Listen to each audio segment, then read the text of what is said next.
Hi there, Megan Thompson with Megan Thompson Coaching, and we are here to discuss the shutdown irritability cycle. So if you are parenting a highly sensitive child who is stuck in frustration, it will close their mind or close their mouth to you, stop talking, or is what we call a prickly pear, right?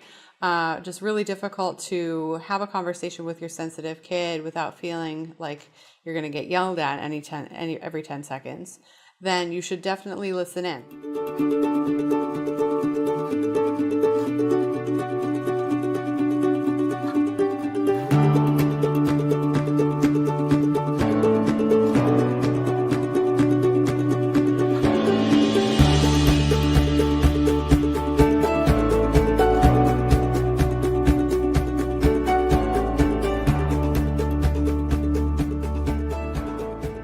Here on today's show, we're going to cover what to do, 5 things that you can do to break out of that shutdown or irritability cycle, and specifically related to parenting a sensitive kid who's also stuck in the meltdown cycle. Now, if you're parenting a highly sensitive child who is stuck in the meltdown cycle, that might mean that your sensitive kid is just yelling threats, yelling that you're mean, yelling that they hate you, yelling that you're the worst mom ever, over and over and over again. And it's not developmentally appropriate for a sensitive child to yell on a daily basis or multiple times a day basis. That indicates that your child is struggling with their emotional experiences. They're struggling with managing their big emotions, and they don't know how to communicate those emotions to you without a sense of lack of control, right? Without going to the explosive level. Now, if your child's not having big emotions in the sense that those emotions are leading to complete lack of control, meltdowns, right? You can be wondering if listening to what we talk about here at MTC is relevant. Is it that bad, right? And think about it from an adult perspective. If you are an adult who is going from 0 to 60 and your 0 to 60 is yelling and you're doing that every single day, how intense is that for you as a human being, right? So for a child to yell, it would be more appropriate for a young child, say 2, 3, 4, to be yelling on a daily basis.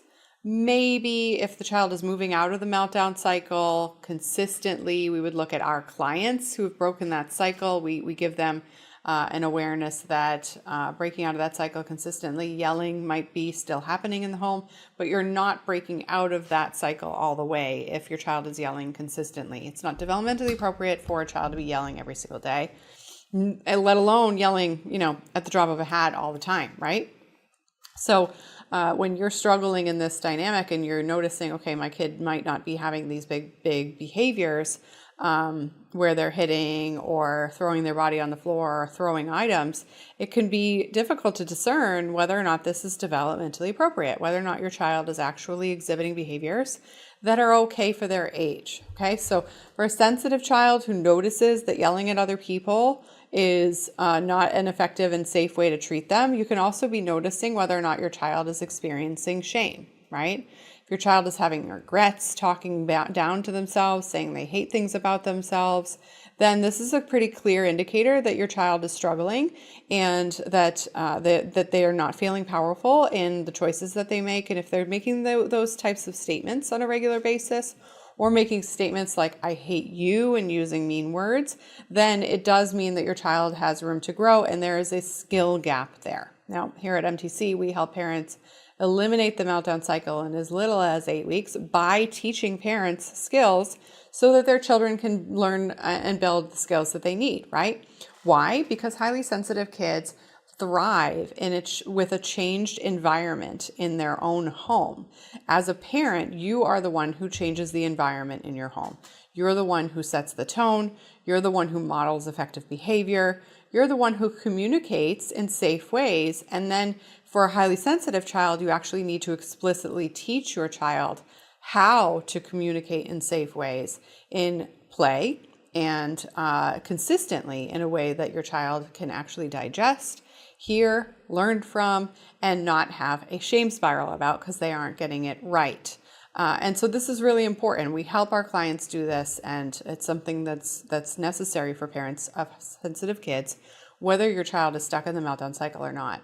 So when we've worked with parents whose kids are in an irritability cycle, that intensity is prickly, right? Your child might shut down, they might isolate, they might try to shut you out, say things to you that are not kind.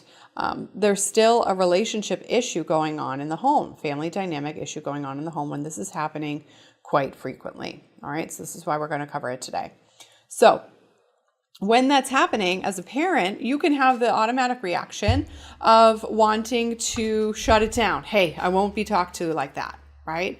So if the dynamic that you're experiencing is reactive, if your response is nope, you're not talking to me, nope, watch your attitude, change your attitude, right? Then it's important for you to notice that you're leading your child through reactivity. We also see leading children through reactivity in different ways, like walking on eggshells, right? You might be more focused on tiptoeing around your child. Okay, she's in a bad mood. She's really struggling here. He's really struggling here. Let me try and make it easy for him, right? And if you're noticing that your child needs grace, right, without also teaching your child how to communicate effectively and safely, then you are still walking on eggshells. Parents of highly sensitive kids, you can hear from other experts or consultants in this field and get the message that just showing your child love and understanding is going to teach your child to change their behavior. And that is absolutely false. When you are working with a highly sensitive child and you're parenting a highly sensitive child, teaching them how to manage their behavior has to be a direct thing that you're going to speak with them about. You have to give direct instruction on this, and it has to be playful. And the reason why that's necessary is because highly sensitive kids, while they're in tune to what they need to be doing or what the other people expect of them, they also struggle with generalizing skills. And so there's a big gap in knowing what's needed and being able to perform, especially when they're emotionally overwhelmed. That's what's in the middle. Okay, so one of the key things that you need to notice is that when you're focusing on improving family dynamics, which is number one that you need to focus on, the important component is observing that you are the leader in the home.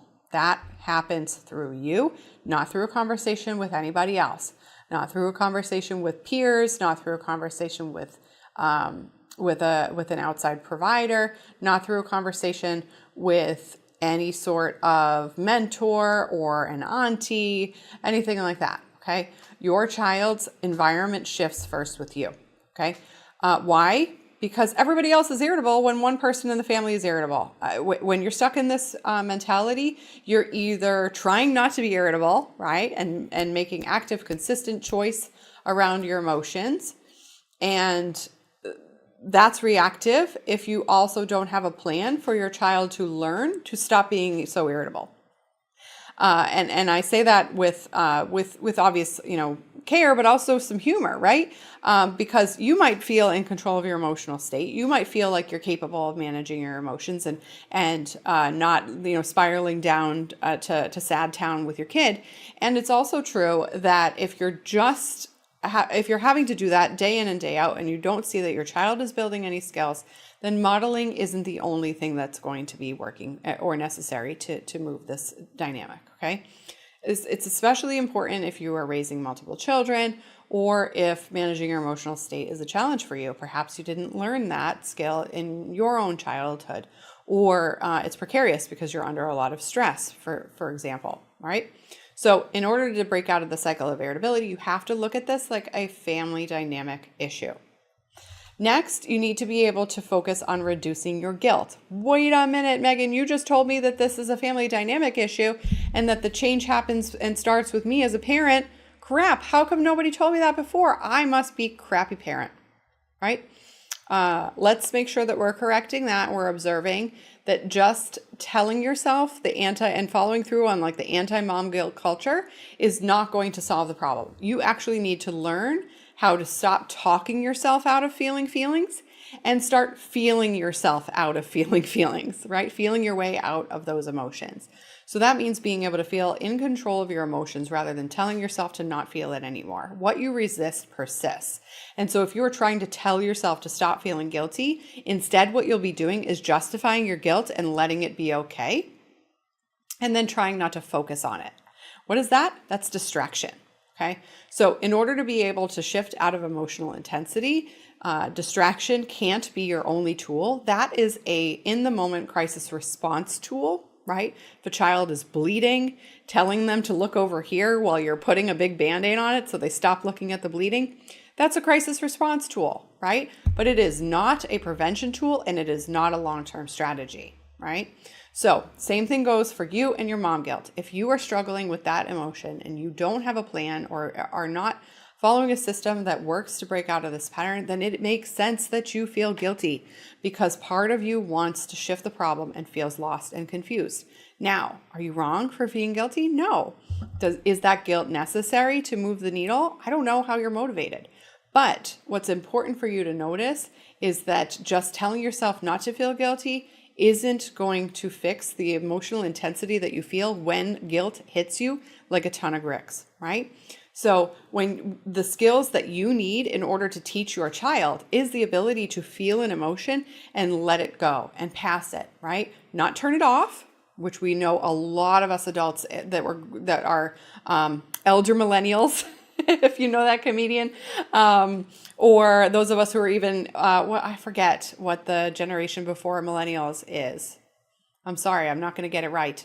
So if you're in your 40s or you're in your 50s, then you might not be a millennial, and you might be in a different generation, and you might not have learned in your childhood or in your early adolescence or in your young adulthood how to manage your emotions in the process of actually feeling the feelings in your body, noticing them, letting them go. And that process now as an adult is something that will be extremely difficult for you to teach your child if you haven't learned it yourself, which is why when we work with our clients, we focus first on that and specifically relate it to the fact that that is a symptom of the meltdown cycle. If you've been trying to solve this problem, it's not for lack of trying that you feel guilty, right? It's not for lack of knowledge that your child has a need and it needs to be met. It's for lack of system. What great news. It's easier to solve that problem, and it's easier to get rid of the guilt when there is an emotional experience of noticing that you get to experience your emotions and let them go. And when you learn that skill, then you can teach it to your kid, right? So that's important, right? The anti-mom guilt affirmations are not going to move the needle. Anti-parent guilt, right? I mean, this is not gender specific here. So we go into the next piece, number 3, okay? You need to be able to improve your child's emotional well-being. If your child is living in a day-to-day place of being irritable, and there's no circumstance that has led for them to feel like that on a regular, on a day-to-day basis, they're not being bullied, right? They didn't just move across the country and they miss their friends, right? Then it's important for you to notice that this is coming from inside rather than outside in their experience. And if that's the case, then your child who's highly sensitive needs skills to manage that. And this is not hormonal, right?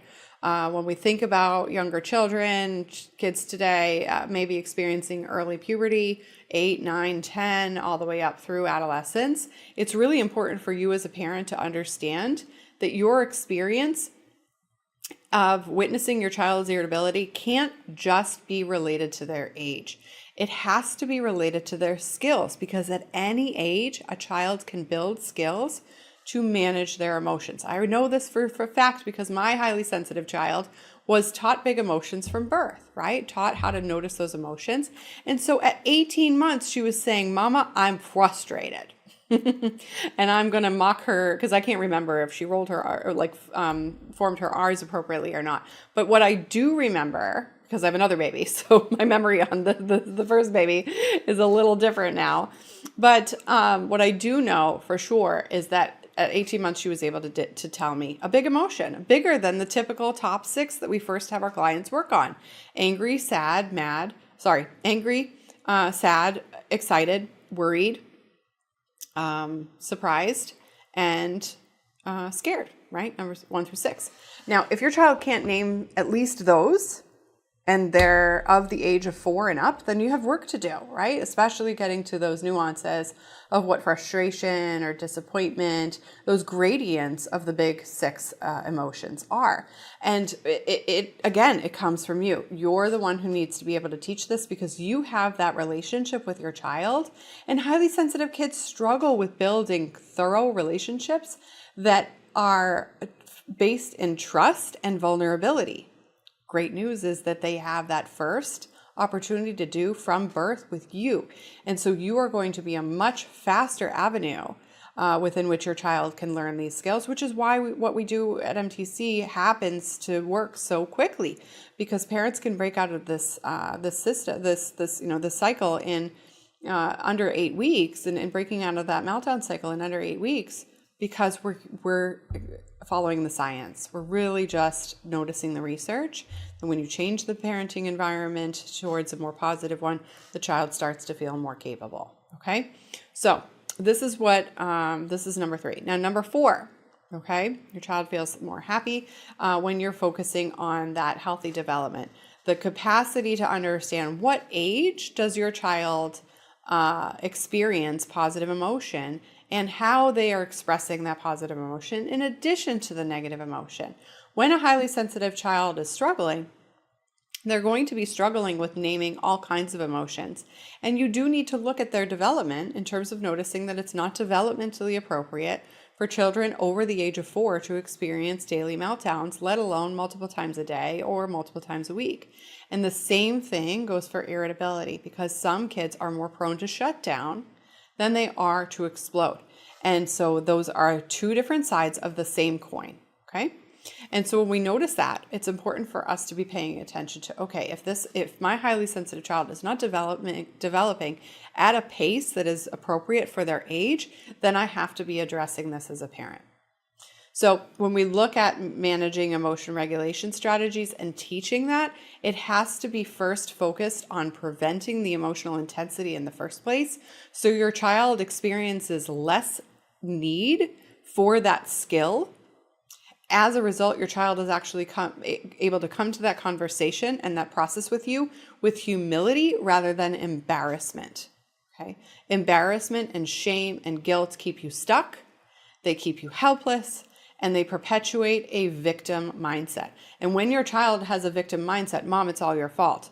Now I don't need to deal with this. Other people need to deal with me, right? Then that's the irritability coming out. So your child needs to experience less irritability because of what you're doing to change in the environment first. And then you teach skills, right? Because then at that point, it's not so much in your face. Because if you're trying to teach skills and they need to use that skill all day long, who loses steam? Both of you, right? You lose steam, they lose steam. You forget how to lead them and whether or not they're capable because you're just seeing their ineffective communication all day long. And then they feel incapable because they're explosive or prickly. Okay. So it's really important. The last thing that you need to be focusing on, number 5, is to strengthen family bonds. When you are focusing on strengthening your bond with your child and you are noticing that you can learn this skill to communicate playfully and speak their language, then you actually get to convey to your child that you see them, that you understand them, that you understand how they communicate with you, and that you can communicate on their level. Play is the child's language and toys are their words. And when you notice that and you use play at a developmentally appropriate level, your child feels understood, your child feels heard, and your child feels capable of telling you what's really going on. And this is why what we see here at MTC for our clients is not surprising. I mean, we have parents of young children who have been just totally holed up in themselves, literally 4-year-olds locking themselves in the cabinet, not telling parents what's going on. And then, 3-4 weeks later saying, I'm overwhelmed, saying this at school is too much and I need help. Or I don't like it when brother is yelling, right? I can't handle it. Or sensitive kids who are experiencing significant and intense worries are then finally telling you what those worries are all about, right? And so instead of just shutting down and saying can't, won't, no way, which is a refusal pattern, the child is instead telling the parents what's going on. And when you hear that from your child, what happens? It fosters trust.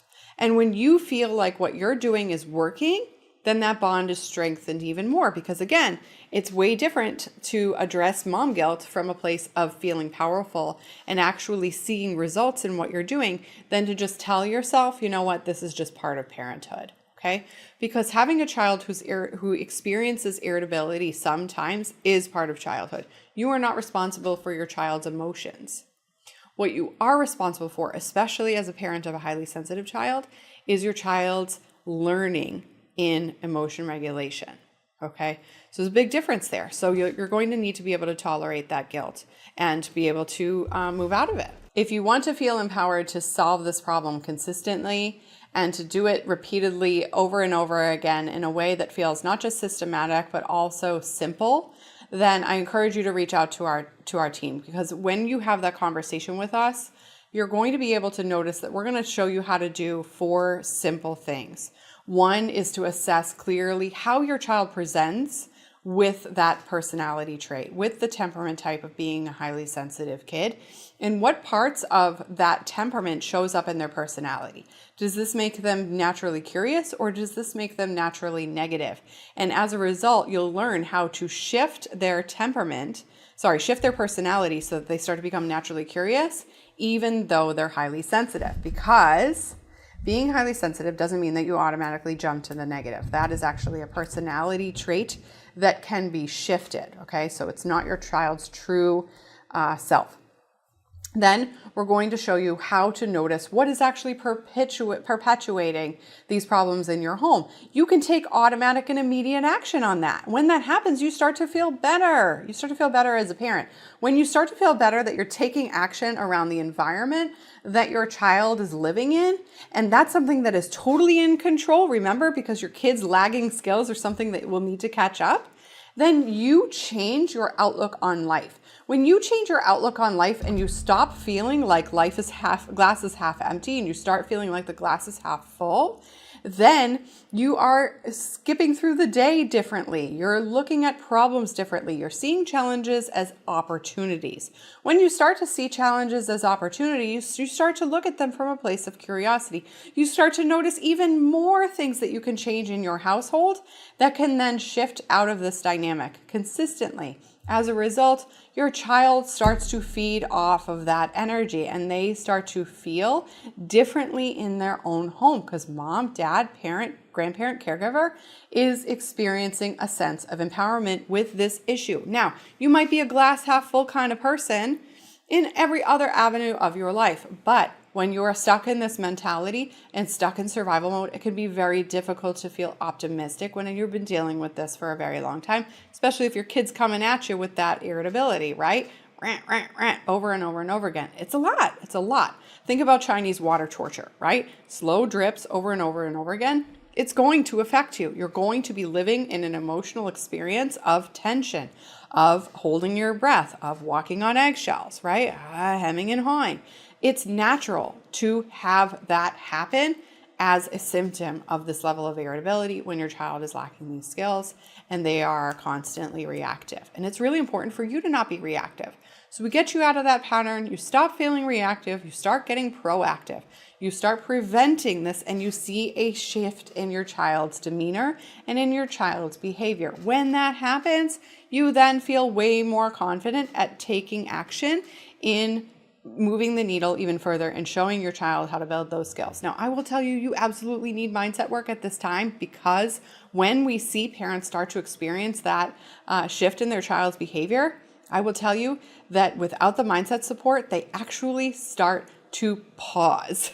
This is good. I don't want to rock the boat. Guess what? That is a symptom of the meltdown cycle. You are still walking on eggshells if you are noticing your child's emotional mood and you are not letting yourself build skills to help your child consistently shift their behavior and take ownership of their behavior. If you're not doing that, then you're still owning your child's behavior. Who's learning responsibility then? You're just keeping the belief that you're responsible for their behavior going, and that won't change unless you decide to rip the Band-Aid off and start teaching them direct skills and knowing that those skills will move the needle and your child will start to feel responsible. When your child is taught those skills in a playful way and they're learning how to manage their emotions, they're learning how to change their experiences, they stop seeing things from a place of a negative lens, then they're going to be able to come to you and creatively solve their problems on their own. This is what we do at MTC. We don't scattershot stuff. We don't let our clients tell us, hey, my kid's having trouble at bedtime.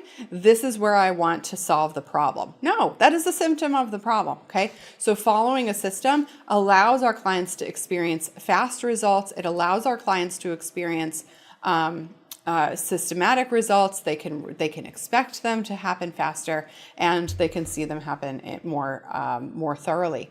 And so once you are able to do that, then your child and you feel better. This goes back to the whole strengthening of family bonds, right? Your child develops more confidence. They start to own a sense of self-love, self-appreciation. They have a higher self-confidence and a higher self-concept when that happens.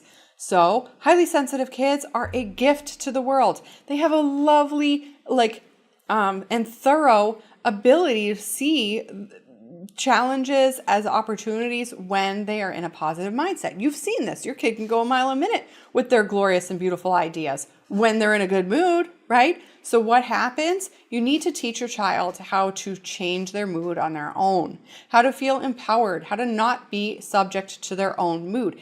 This is not a developmental experience for all children. This is really important. So many parents will think, oh, my kid is moody. That's because they're a kid. No.